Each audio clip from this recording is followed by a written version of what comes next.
Have you ever felt that life is more mysterious than it appears? That beneath all the routines and reasons, there's something strange, something no one fully explains. Maybe you felt it while watching a sunset fade into silence, or in the stillness after someone you love says goodbye. A sense that the world isn't as solid, separate, or certain as it pretends to be. Modern science is starting to agree. Quantum physics has shattered the boundaries of classical reality. It tells us that what we see depends on how we look. That matter is not fixed. That separation is illusion. But here's the twist. Over 2,500 years ago, a man named Siddhartha sat quietly under a tree and saw the same thing. This is not a coincidence. This is a reunion between science and Dharma, between what we measure and what we feel, between the universe we study and the one we live. At first glance, the worlds of modern physics and ancient Buddhism appear to exist on opposite ends of human experience. One dissects matter at unimaginable scales, while the other observes the mind in silence. One speaks the language of equations and energies, the other of mindfulness and liberation. Yet both, from their own vantage points, have uncovered a strikingly similar truth. The world is not what it seems. Quantum physics has revealed a reality in which particles exist in multiple states at once, where observation alters outcomes, and where entangled entities remain mysteriously connected across vast distances. The deeper scientists look, the less they find anything fixed or independent. Even time and space begin to blur. What was once believed to be solid now dissolves into uncertainty. Buddhism, through centuries of meditation and direct observation of the mind, arrived at a parallel insight. The Buddha taught that all things arise dependently. Nothing exists by itself, from itself, or for itself. This self we cling to is not a singular essence, but a process woven from perception, sensation, thought, and memory. The world, he said, is empty, not of presence, but of permanence and separate identity. This emptiness, or shunyata, is not a void. It's a recognition of radical interconnection. Just as a particle cannot be isolated from its field, no person or thing can exist apart from conditions that give rise to it. A flower contains the rain, the sunlight, the soil. A thought contains the past, a stimulus, a mood. Nothing stands alone. Consider the observer effect in quantum physics. A particle behaves differently when it's being watched. In Buddhism, a similar principle unfolds through the nature of mind. The moment we observe our thoughts, we see they are not fixed truths, but passing formations. Awareness doesn't just reflect reality, it participates in it. This convergence doesn't mean Buddhism knew quantum mechanics before physics did, nor does it mean science proves Buddhism. What it suggests is far more profound, that reality, when explored deeply, whether through a microscope or meditation, reveals patterns of fluidity, interdependence, and mystery. And it invites us to relate to this mystery not as something to conquer, but as something to inhabit. While science offers models and measurements, Dharma offers insight into how to live within this impermanent, interconnected world without suffering. Science tells us how things work. Dharma shows us how to be at peace with how things are.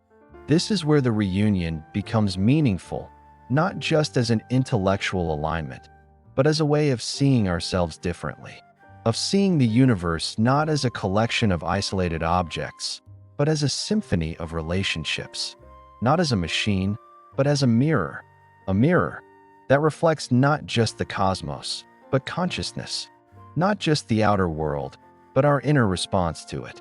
So this journey is not merely academic. It's existential, it's spiritual, it's personal. It begins here, with the quiet surprise that science and stillness have more in common than we ever imagined.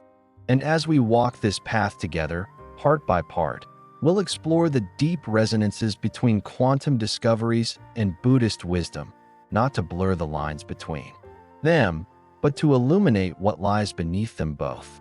What we'll find is not just theory, but transformation. This is where the journey begins. Emptiness and the quantum field. How form rises from the formless. In the beginning, there is no thing. Not the chair beneath you, not the sky above, not even the you that watches and wonders. There is only potential, quiet, vast, invisible. A field so subtle it cannot be touched, yet so fundamental that nothing exists without it. In modern physics, this field is known as the quantum vacuum, the foundational state of the universe, a seeming emptiness from which particles emerge and vanish in a dance of endless possibility. Though it appears to be nothing, it contains everything. It is the source from which form arises, not as fixed substance, but as fluctuations of energy, ephemeral, contextual, ever-shifting. This is not far from what the Buddha saw. Over 2 millennia ago, without instruments or equations, he looked into the nature of experience and saw that all things were empty, not of meaning, but of inherent existence. Form is emptiness, he said. Emptiness is form, not a riddle, but a revelation. What we see as solid is made up of parts. Those parts are made of causes and conditions. Those causes and conditions are never still. They are not things, but movements. There is no core, no fixed point, only relationship. This teaching, known as shunyata or emptiness, is often misunderstood. Emptiness does not mean voidness or negation. It means interdependence. It means that everything we see depends on something else to arise, like a wave on water, a flame on oil, a thought on memory. Nothing exists alone. Nothing has a self-contained essence. Everything is contingent. Everything is co-created. And this, too, is echoed in the quantum field. The quantum field is not a place. It is not a background. It is a unified potential that permeates all of space. From it, particles flicker into being, not permanently, but momentarily, conditionally. They arise, interact, and dissolve. Just as the Buddhist sees the self as a collection of aggregates, form, sensation, perception, mental formations, and consciousness, arising due to causes, the physicist sees matter as temporary manifestations of energy, arising due to fluctuations in the field. There is no fixed particle. There is no fixed self. Both traditions, in their own language, tell us that the world we see is not the world as it is. The chair, the tree, the thought, the body, all are formations, not foundations. We name them, grasp them, and suffer when they change. But in truth, they were never fixed to begin with. To understand emptiness is not to fall into nihilism. It is to fall out of illusion. The illusion that things have a stable, independent reality. The illusion that we can cling to permanence in a world made of change. In the Buddhist path, realizing emptiness leads not to despair, but to liberation. It breaks the chains of attachment and opens the space of compassion. If everything arises together, then nothing is truly other. The line between self and world, subject and object, begins to dissolve. In quantum physics, we find the same blurring. A particle cannot be fully described without the context of its field, its history, and its interaction with an observer. It has no standalone identity. It is a wave until it is not, a position until it moves, a particle only when it is measured. It does not exist apart from the act of participation. This insight, that form depends on interaction, reshapes how we understand reality. We are not simply observing a universe that is out there. We are participating in it. And just as in meditation, where observing the mind changes the mind, in physics, observing a particle changes its behavior. The boundary collapses. Form is emptiness. Emptiness is form. In these words, the Buddha described not just a metaphysical truth, but an experiential one. He pointed to the world not as an object to master, but as a process to be understood and lived with clarity. Similarly, quantum physics does not offer us stable ground. It offers us a mystery that deepens the more we investigate, a mystery not to be solved, but entered. Both emptiness and the quantum field reveal a universe that is not built from bricks, but woven from relationships. Not frozen in structure, but flowing in motion. Not made of objects, but of interactions. And if this is true, then we must ask, what does it mean to live in such a universe?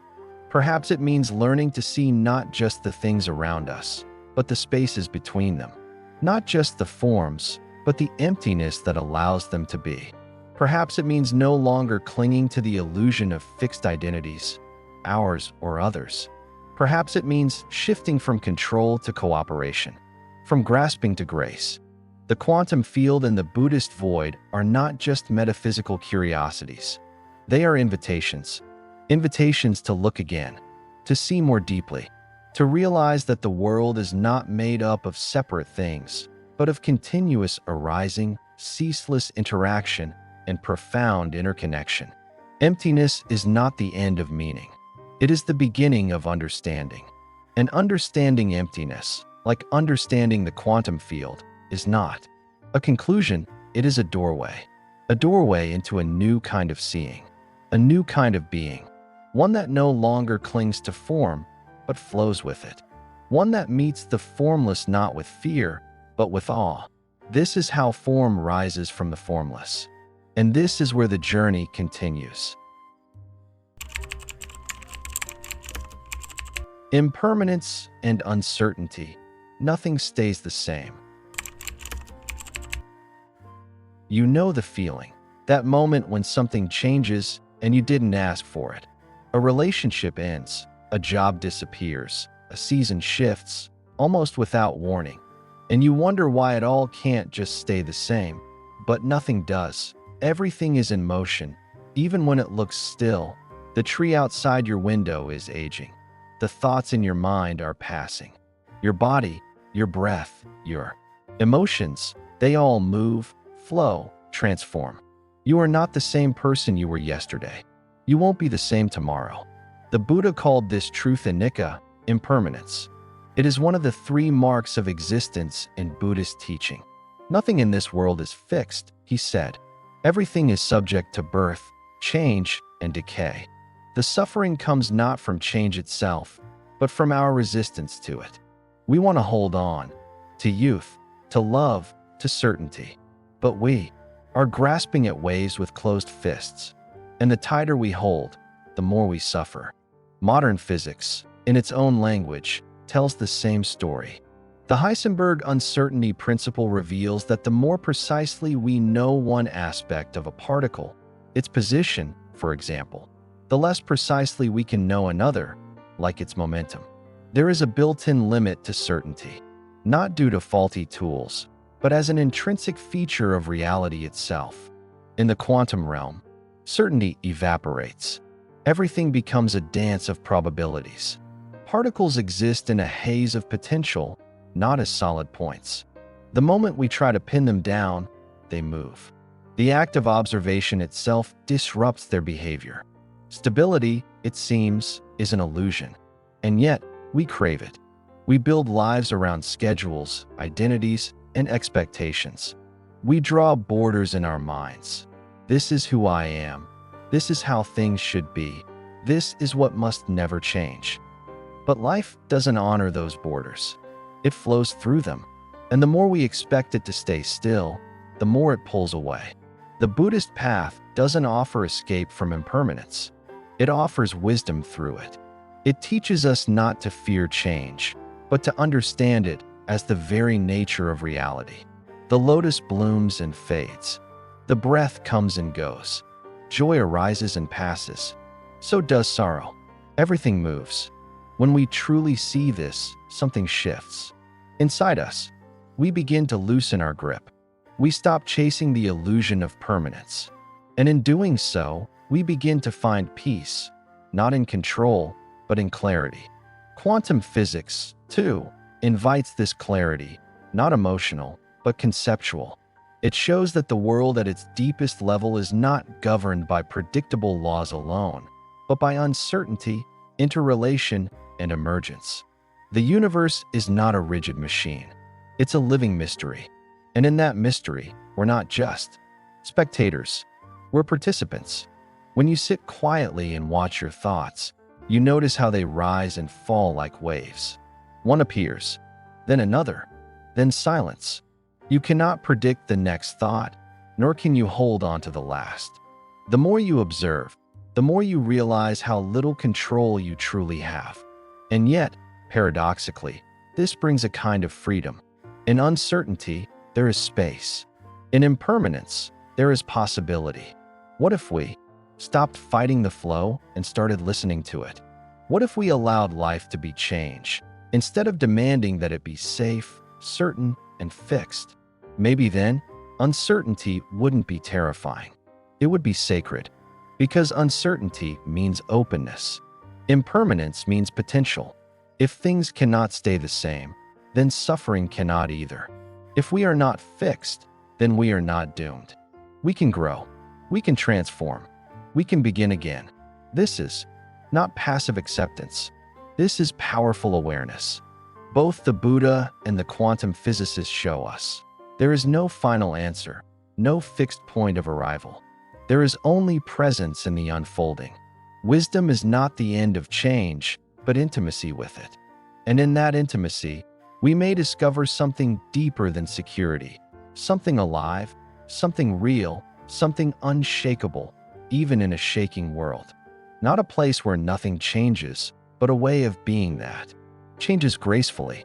That is what impermanence reveals. And the journey continues. Instant connection, entanglement, and dependent origination.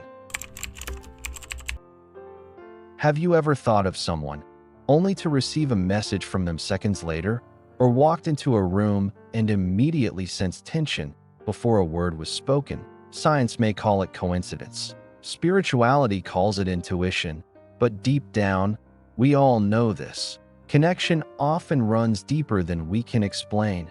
In quantum physics, there's a term for this mystery, entanglement. It refers to the phenomenon where two particles, once linked, remain connected regardless of distance. Change one, and the other responds instantly. Not through a signal, not across time. Instantly. Einstein famously called it spooky action at a distance. But today, it's no longer dismissed as spooky. It's observable, measurable, real. In Buddhism, there's another word for this, dependent origination or pratityasamutpada. It means that nothing exists by itself. Every event, every thought, every form arises because of something else. The flower blooms because of the sun, the soil, the rain. Your smile appears because someone was kind. Your pain arises from memories, words, silences. Everything leans on everything else. Nothing stands alone. At first glance, these ideas seem to belong to different worlds, one mathematical, the other contemplative. But if we listen closely, they're whispering the same truth. Separation is an illusion. Entanglement shows that even at the smallest scales of existence, particles do not behave independently. Their states are linked. Their identities are shared. One cannot fully be described without the other. And dependent origination tells us the same about ourselves. You are not simply you. You are your ancestors, your language, your culture, your meals, your memories. You are the weather, the seasons, the songs you've forgotten. You are the result of countless causes. There is no isolated self, no isolated anything. This truth can be unsettling. We often want to be separate, to be in control, to believe that we are self-made and self-contained. But that belief is exhausting. It cuts us off from each other, from the planet, from the truth. When we see through it, something softens. We begin to see life not as a battle of isolated egos, but as a web of relationships. A single movement affects the whole. In physics, this realization challenged centuries of thinking. It violated classical notions of locality and independence. But experiment after experiment confirmed it. Entangled particles know about each other. They communicate without sound. They respond without delay. There is no boundary between them that truly separates. And in Buddhism, this insight was never just theoretical, it was deeply human. The Buddha taught that to understand dependent origination was to see the world as it truly is. It meant recognizing that suffering doesn't arise from bad luck or external forces, but from misunderstanding this interwoven nature of things. We grasp for permanence in a flowing world. We cling to identity in a world made of process. And we suffer. But when we see the links, how craving leads to clinging, how clinging leads to becoming, how becoming leads to suffering, we begin to unravel the chain. We begin to be free. And here, science and spirituality meet again, not in conclusion, but in exploration. Quantum entanglement reveals that reality is not built from parts, but from patterns, from relationships, from interactivity. And dependent origination shows us the same truth in our lived experience. Every feeling, every moment, every choice is entangled in a web of causes and conditions. To hurt another is to hurt ourselves. To heal ourselves is to ripple healing outward. We are not isolated minds floating through space. We are fields within fields, movements within movements, waves within waves. And when we begin to live from this awareness, our sense of self expands. Compassion is no longer a moral command. It becomes a natural expression. When we understand that another's joy uplifts us, that their suffering touches us, we begin to care differently. We begin to act not from separation, but from solidarity. This shift doesn't happen through logic alone. It happens when we feel it. When we sit in meditation and begin to sense the breath not as my breath, but as the breath of life itself. When we walk in nature and see that the wind moves through all things, not just the trees. When we speak kindly and watch kindness return, not as a transaction, but as a rhythm of the whole. Both the quantum field and the teachings of emptiness point to the same wonder. We are deeply, inherently connected. And yet, this connection is not a merging of identity. In Buddhism, dependent origination does not dissolve individuality. It liberates it from isolation. You are still you, but you are not only you. You are more than you imagined, because you are part of everything else. Just like entangled particles, you cannot move without influencing the field. You cannot suffer without that suffering echoing outward. And you cannot love without that love changing the world in ways you may never see. So what if this wasn't just theory? What if we actually lived as if entanglement were true, not just in atoms, but in action? What if dependent origination wasn't just a concept, but a compass? Then perhaps we would speak more gently, listen more deeply, move through the world not as isolated minds, but as co-arising moments of this great unfolding. We are not separate. We never were. And this realization that we are entangled, embedded, and endlessly arising together is not just an idea. It's a path, and it's still unfolding. Who are we really, from wave-particle duality to the five aggregates? You wake up one morning and look in the mirror. That face, familiar yet always changing, stares back. You know your name, your story, your memories. But if someone asked you, who are you really? What would you say? Most of us would point to our body, our personality, our emotions, or our thoughts. We believe there is a core self that persists through time, anchoring all of our experiences. But what if that's not quite true? In quantum physics, there's a paradox at the heart of all matter, wave-particle duality. At the smallest scales, light and electrons can behave like particles, discrete, solid, measurable. But they can also behave like waves, fluid, spread out, undefined until measured. The same entity, depending on how it's observed, reveals different aspects of itself. Not either or, but both and. Not fixed identity, but potential, expressed through interaction. This is not just a property of particles. It may also be a metaphor for us. In Buddhism, the self is not seen as a fixed soul or a permanent identity. Instead, it is understood as a composition, a moment-to-moment process known as the five aggregates, or skandhas. These are form, sensation, perception, mental formations, and consciousness. Together, they create the illusion of a singular self. But like the wave and the particle, this self shifts depending on conditions, context, and observation. You are form, the body, the senses, the molecules in motion. You are sensation, the raw feelings of pleasure, pain, or neutrality that arise in contact. You are perception, the labels and judgments you assign to what you experience. You are mental formations, the habits, tendencies, and karmic imprints that shape your reactions. You are consciousness, the awareness that knows all this is happening. But none of these are you, independently. They arise together. They change. They pass. Just like a wave is not the ocean, but an expression of it, the self is not a thing, but a movement, a pattern, an arising. And just like in the quantum world, we only appear to be fixed because we are being looked at, measured, named, remembered. But when you look closely, the solid I starts to dissolve. There's form, but it's changing. There are thoughts, but they flicker. There is emotion, but it shifts. What remains? A field of arising experience. In quantum mechanics, the moment a particle is measured, its wave function collapses into a specific state. Until then, it exists only as a range of possibilities. In a way, we are like that too. We perform ourselves into being through choices, attention, and context. And yet, we crave a permanent identity.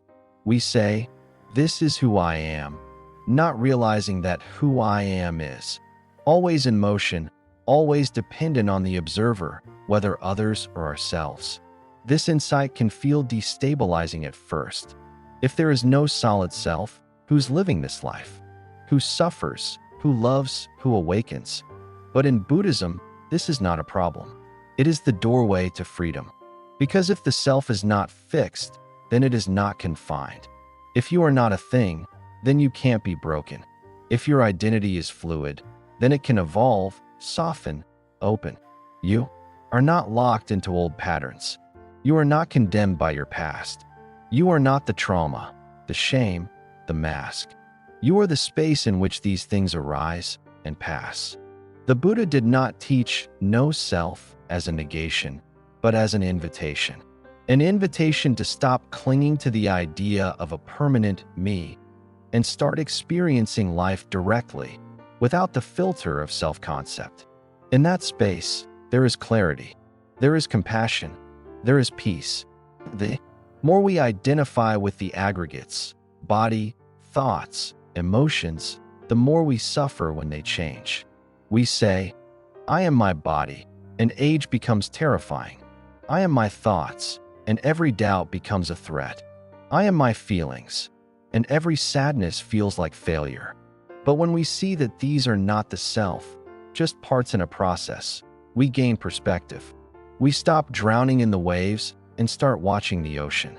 This is not a loss of self, but a return to presence. Quantum physics doesn't try to answer who we are. It describes what happens when we observe. But what it reveals echoes what the Buddha taught.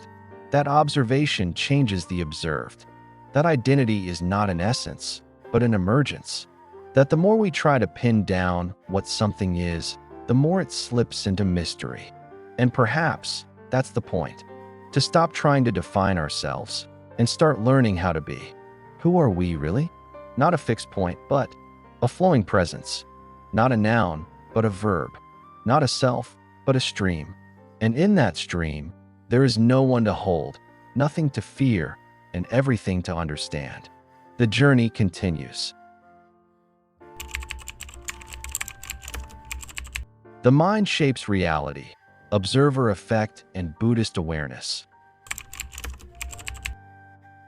What if reality isn't just something you look at, but something you shape, simply by looking? In quantum physics, this isn't just a thought experiment.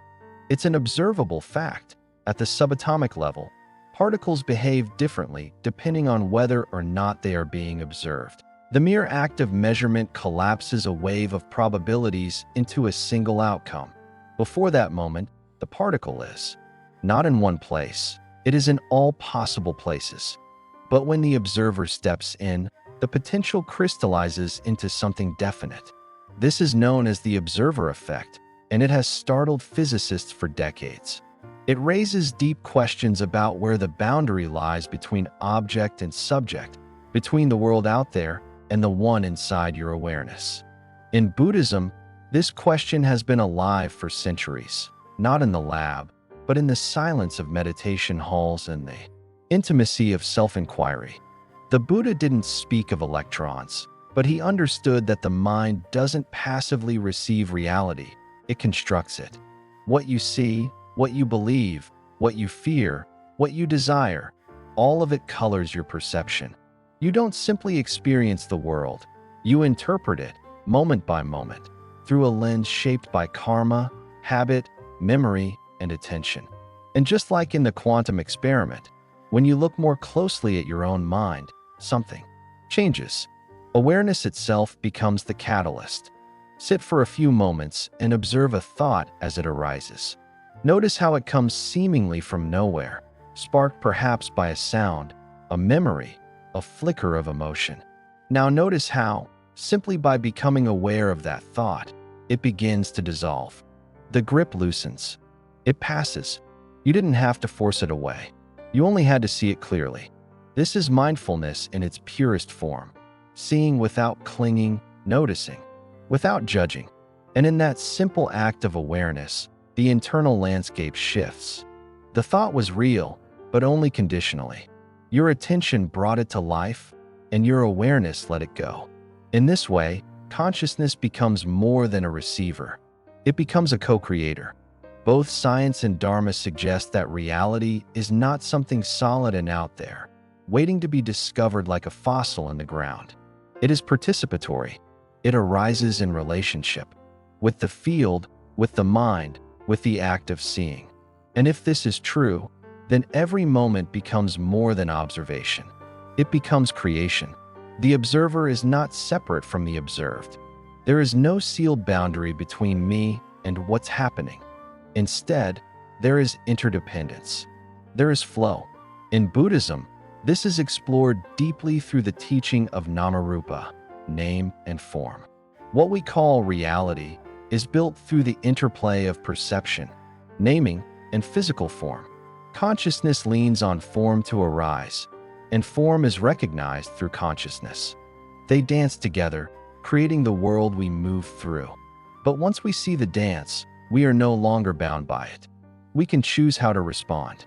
And that choice is powerful. If the mind shapes experience, then what happens when we train the mind? When we cultivate attention instead of distraction, compassion instead of reaction, curiosity instead of fear. The Buddha often said, "With our thoughts, we make the world." This isn't a metaphor. It's a reflection of direct experience.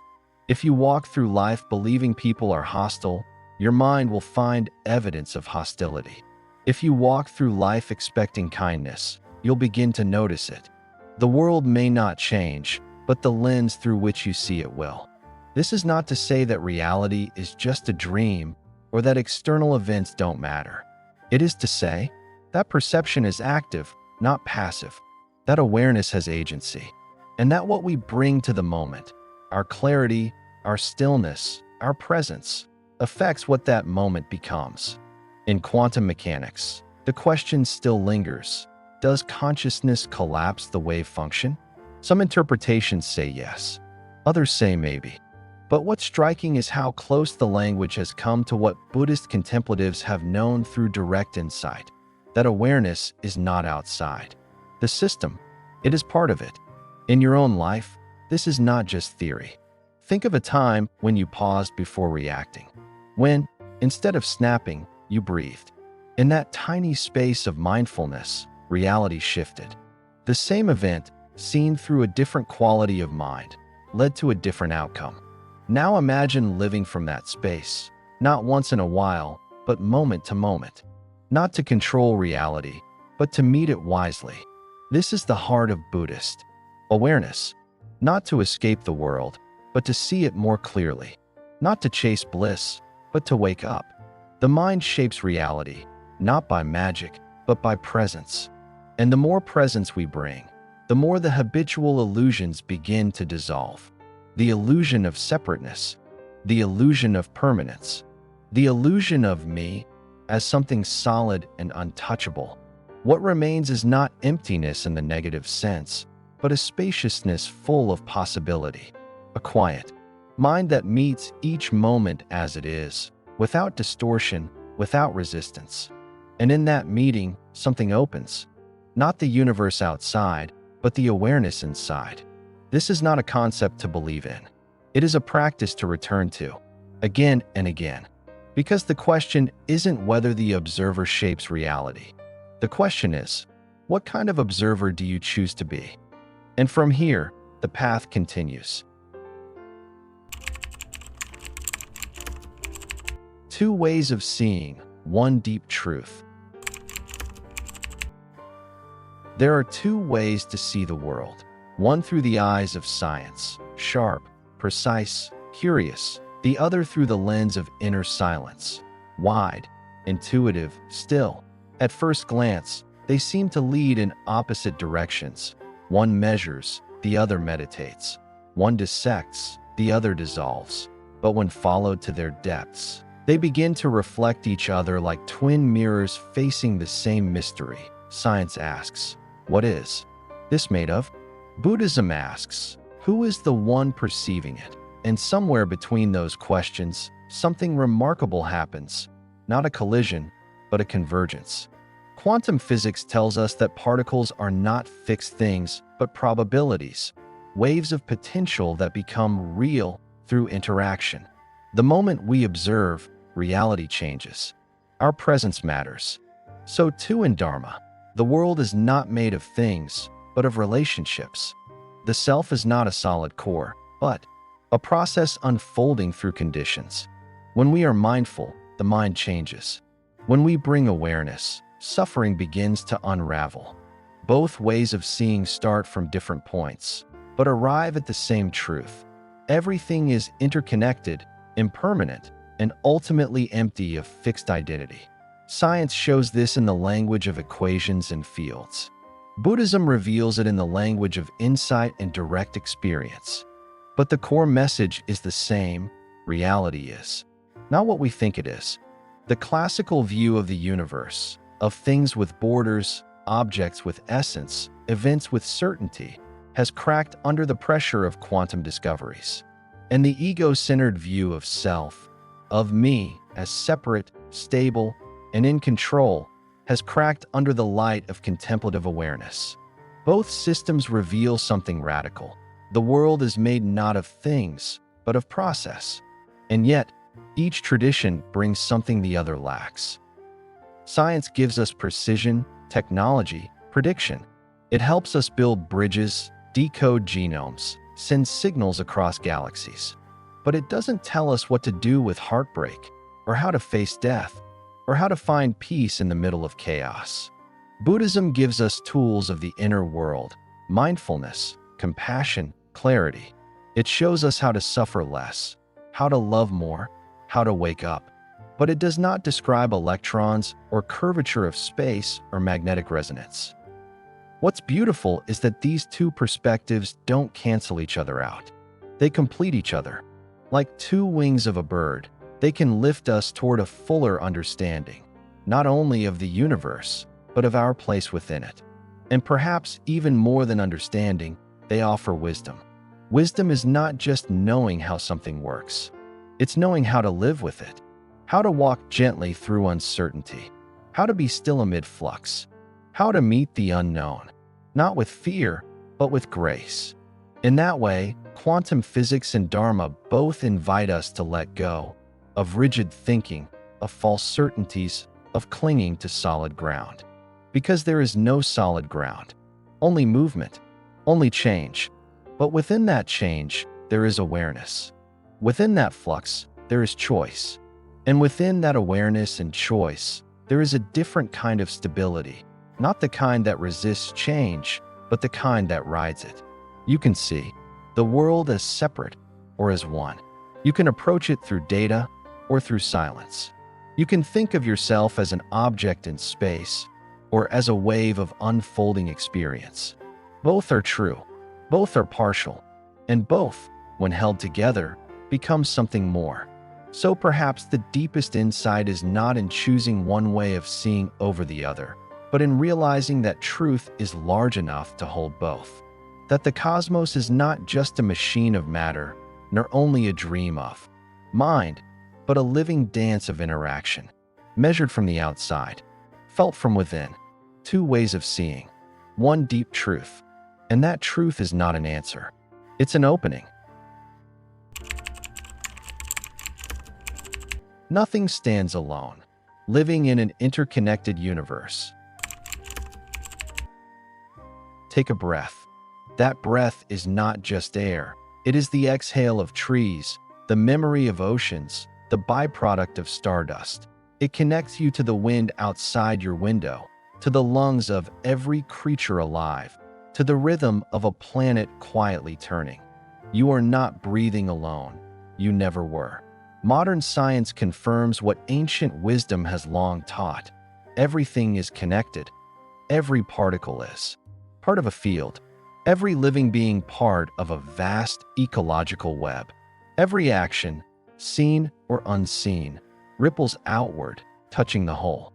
Quantum entanglement, ecological systems, even our digital networks, they all remind us of one truth. Nothing stands alone. In Buddhism, this truth is called interbeing. The flower is not just a flower. It is sun, soil, cloud, compost, time. It cannot bloom by itself.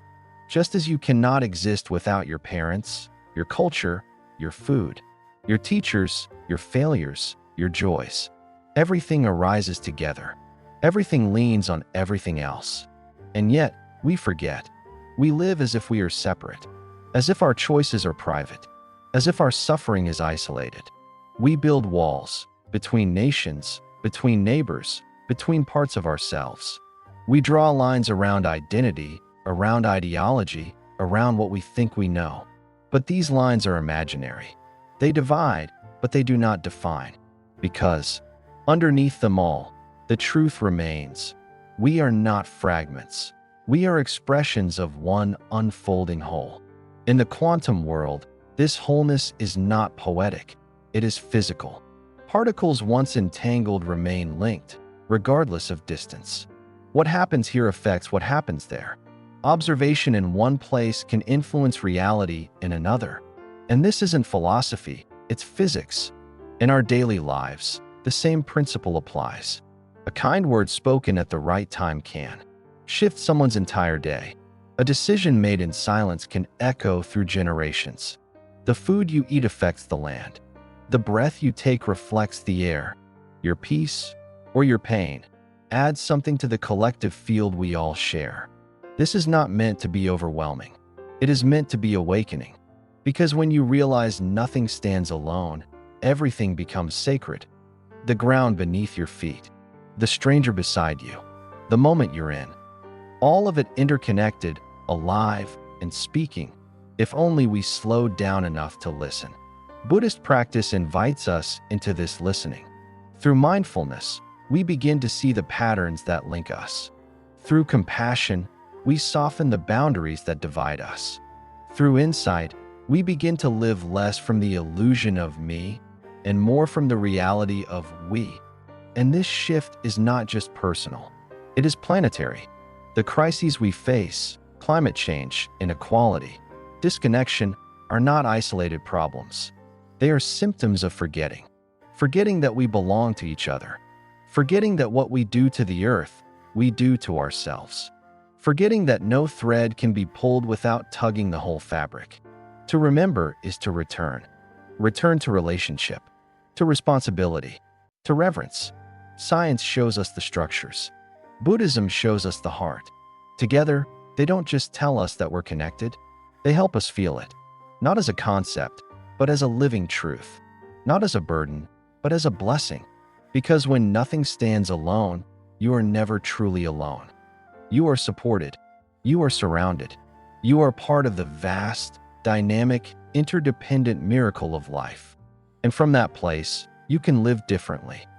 You can speak with intention, choose with care, rest in awareness, act from kindness, not because it's noble, but because it's natural.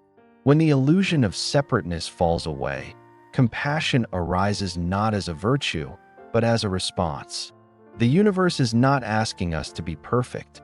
It's asking us to remember that what we do matters, that how we live shapes the whole, that even the smallest gesture can realign the field. So take another breath. Feel it move through you, not as an isolated act, but as a moment of connection to earth, to sky, to each other. This is what it means to live in an interconnected universe, not just to understand it, but to become it. A gentle invitation to keep walking together. If this journey has stirred something in you, if even one thought, one breath, one moment made you pause and see the world a little differently, then let that be a seed, a small shift in perception that grows into a deeper way of being. You've just traveled through a universe where science meets silence, where matter meets meaning, and where the boundaries between self and world begin to dissolve. But this is not the end. It's a doorway, because awareness doesn't stop when the video ends. It continues in the way you listen, the way you choose, the way you breathe. And if this path resonates with your own, I invite you to walk it with us. If you found this meaningful, consider subscribing to join us for more journeys like this. If this touched you, leave a like, not for the algorithm, but to help this message reach others who might need it. If someone comes to mind, someone feeling disconnected or quietly curious, share this with them. Sometimes, one quiet video can open something vast. And if you feel moved, leave a comment. We'd love to hear what stayed with you. The Awakened Pathway is not just a channel. It's a space for reflection, for resonance, for remembering that we're not alone. Until next time, may your seeing be clear, your presence grounded, and your heart wide open. We are not apart from the universe. We are what the universe is becoming through awareness.